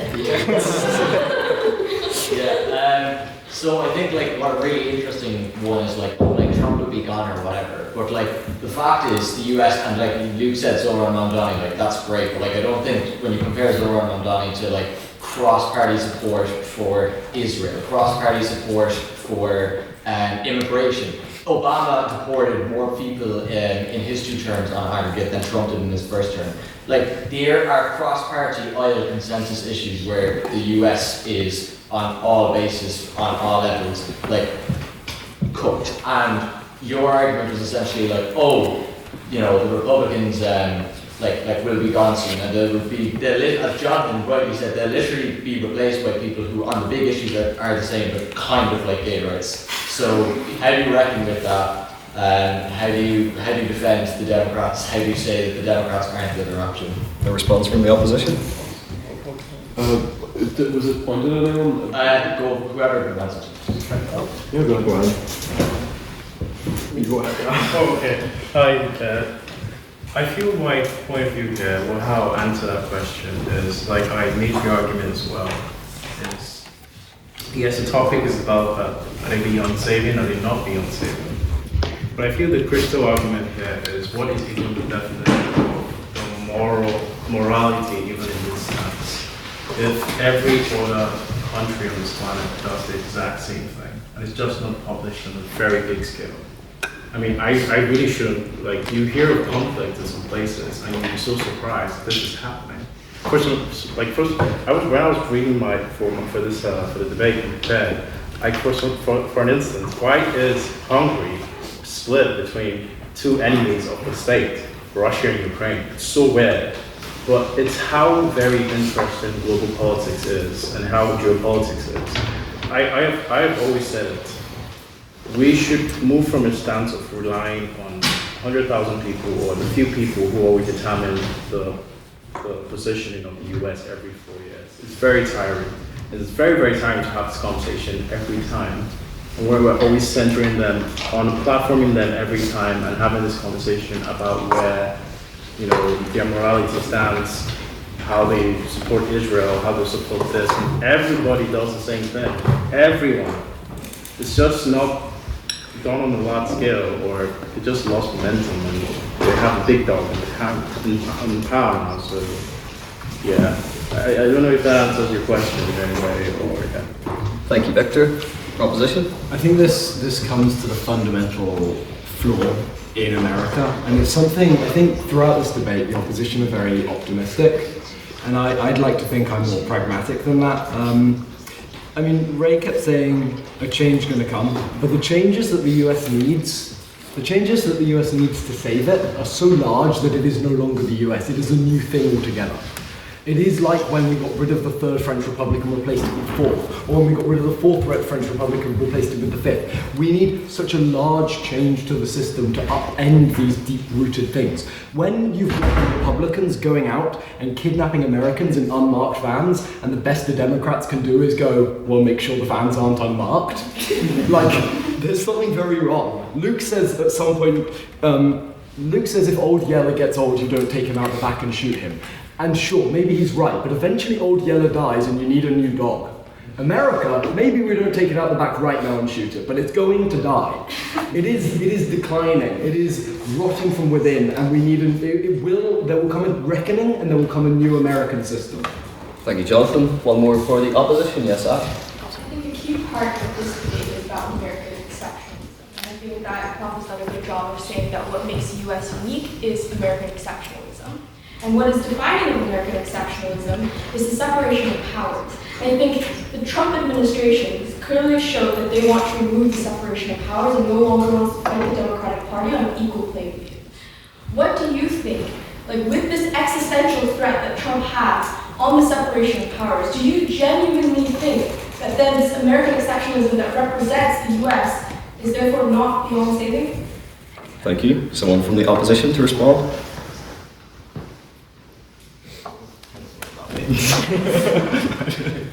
Sorry, could you repeat the question?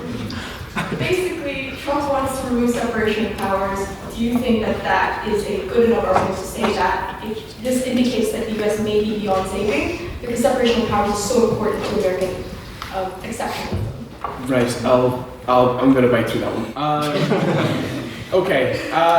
No, I agree with what you're saying, and that I certainly know that Trump wants to do that. But I point you to my, sort of long-winding point about the legal system, which is that the judiciary is, in the United States at least, is fiercely protective over its own power. It will do a lot to a lot of people, but it will not sabotage its own power.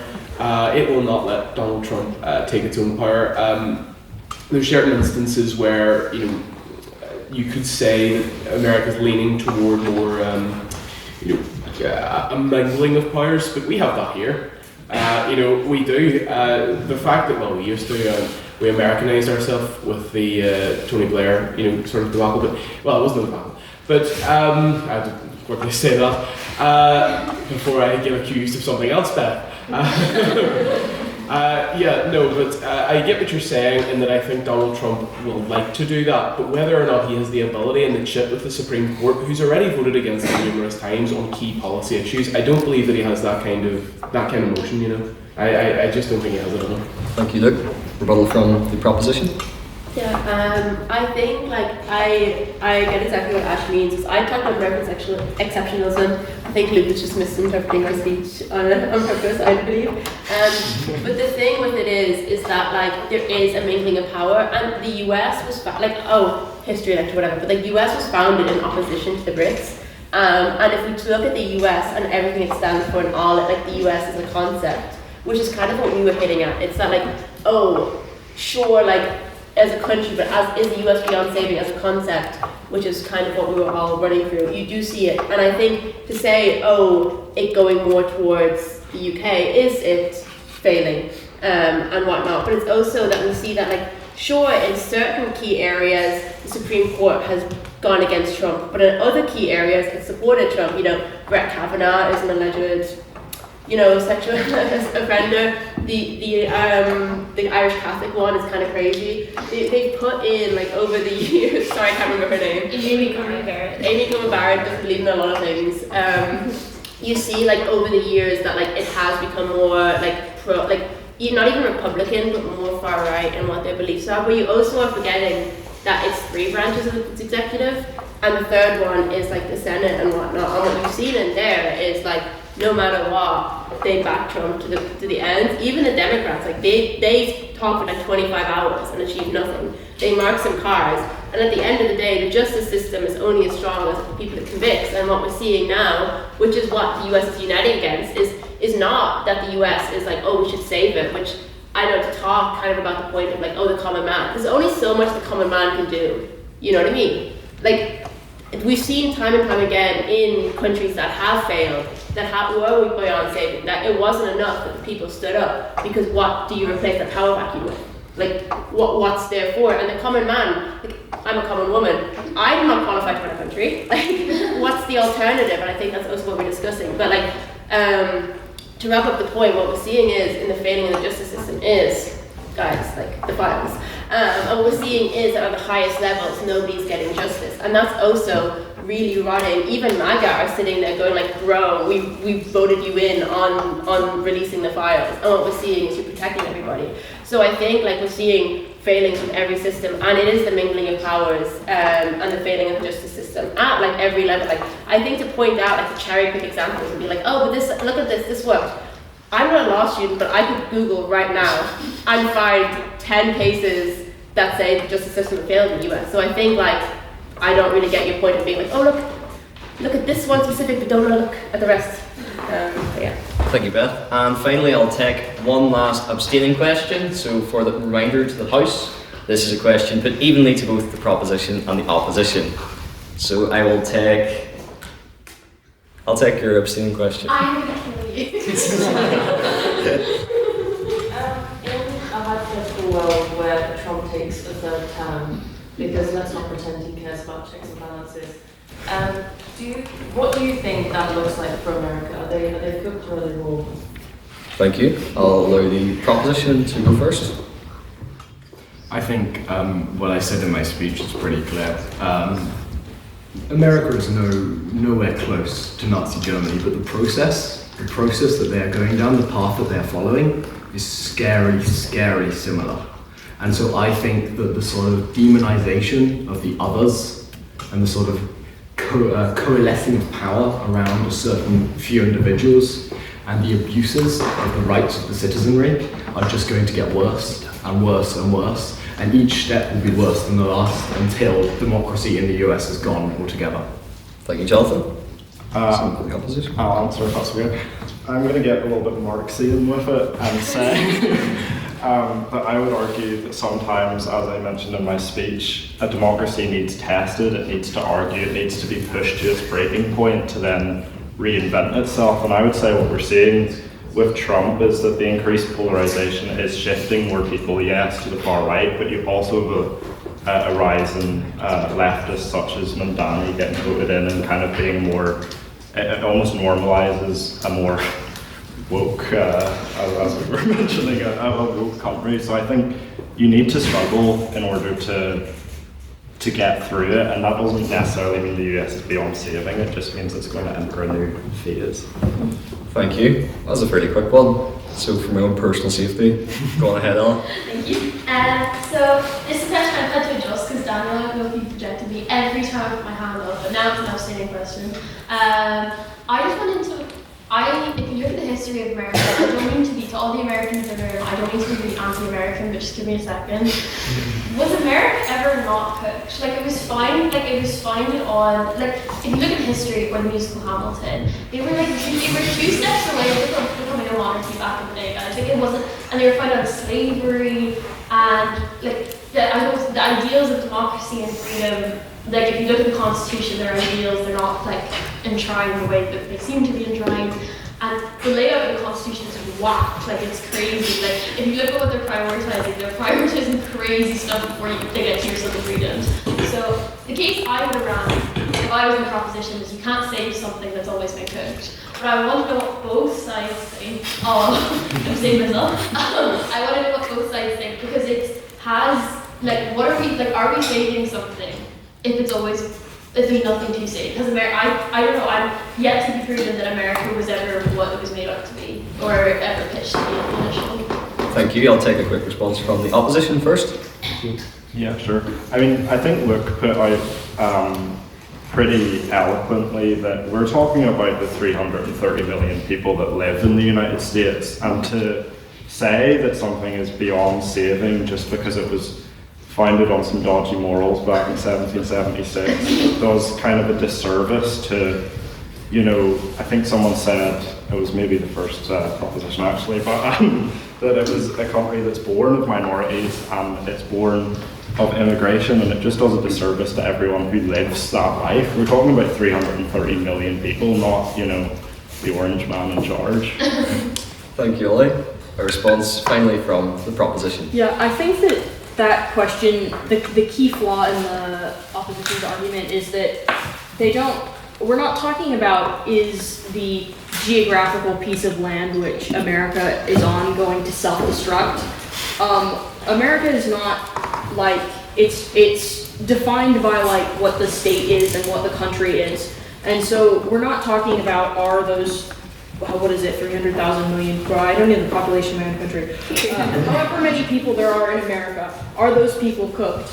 We are talking about the state and the institutions. I mean, there's been other countries which we have said are like beyond saving and which have ended, and it hasn't meant that the people there are cooked or that the piece of land has been destroyed. I mean, I think that we all agree that, for instance, like the British Raj doesn't exist anymore, but Southeast Asia is still there.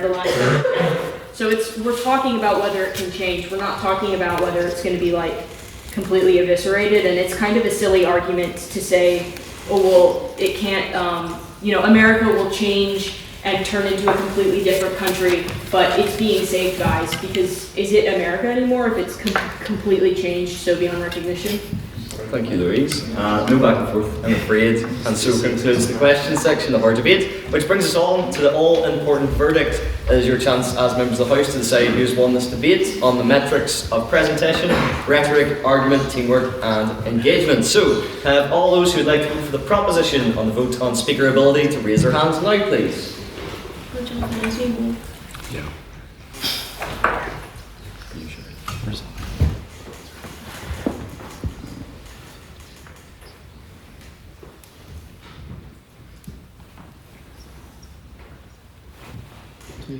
28, yes. And can I have all those who'd like to vote for the opposition on the vote on speaker ability to raise their hands now, please.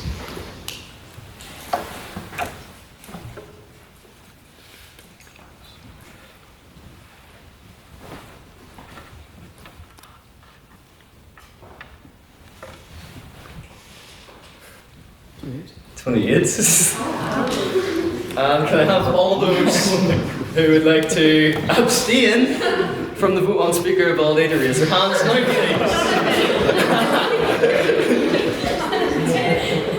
Wait, can we change this vote? Fuck's sake, John. No, it's not. Right? Mr. Secretary, good luck. Can I have the results from the vote on speakerability, please? Yes, with 28 votes for the proposition, 28 votes for the opposition and 9 abstentions, everybody wins and goes with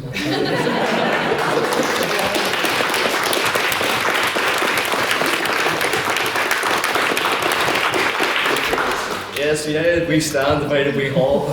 We are all agreed as members of the House tonight that both sides are just class, aren't they? So round of applause again to you all. And of course, you're all very welcome here tonight. You'll notice, and I've seen a lot of you admiring our term cards. I'd like to draw your attention to those and to the QR code at the back of the room. Please scan that to become a part of our community. We're very active. As you all know, we've had an event on every day this week, and we will continue to be as active throughout the second semester, so please join us for that. And just to reiterate some dates coming up, some important dates. If you wish to shape the future of our society, please put yourself forward for the AGM we are hosting on the 16th of March, with nominations open from the 2nd to the 9th of March. We also then, as a celebration of our great society, have the Conversazione. Please come and claim your Conversazione card by signing up and grabbing yourself a ticket for that wonderful event. And with that, I would like to open the floor to council announcements. So members of council, yes, Madam Internal. So well done again, guys. Everyone was amazing. Particularly the two maiden speakers, Victor and Derry, who I think deserve another round of applause.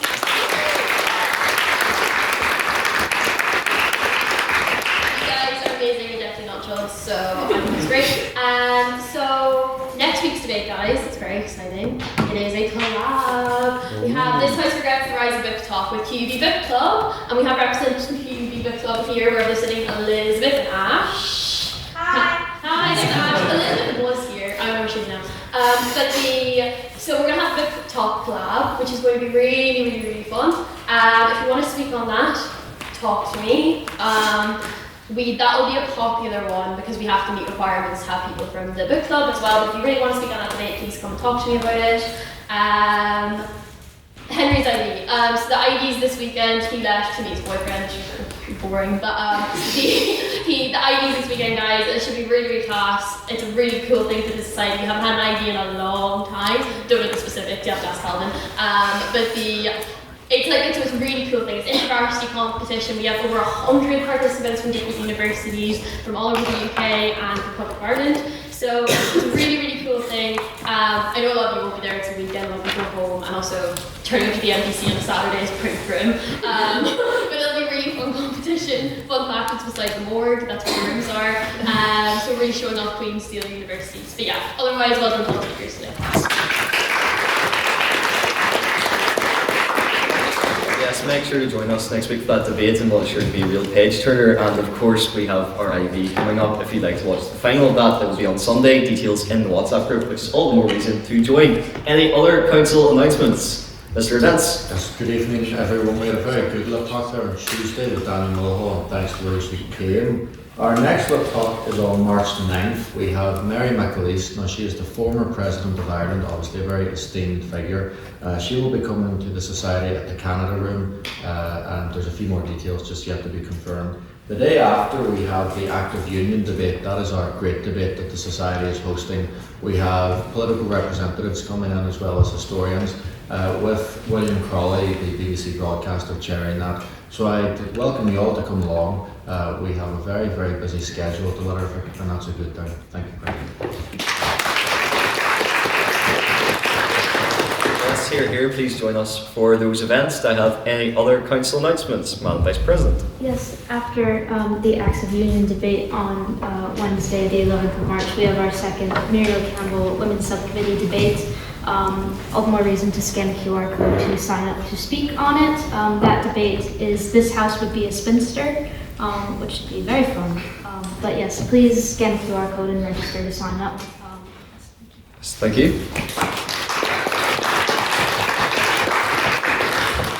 And finally, our philosopher of wines, Mr. Social, is not here tonight, but he would want me to encourage you. As you'll all know, we are very much a social society. We do not all gather to drink Gordy and go home our separate ways. We all go out for a drink and a bit of crack together. So I would implore you all to join us at the Botanic Inn tonight for an amazing social. And of course, as is tradition, if I could have our wonderful speakers to the front, I'll see all the rest of you at the front and council behind. I'm proud to call this meeting adjourned.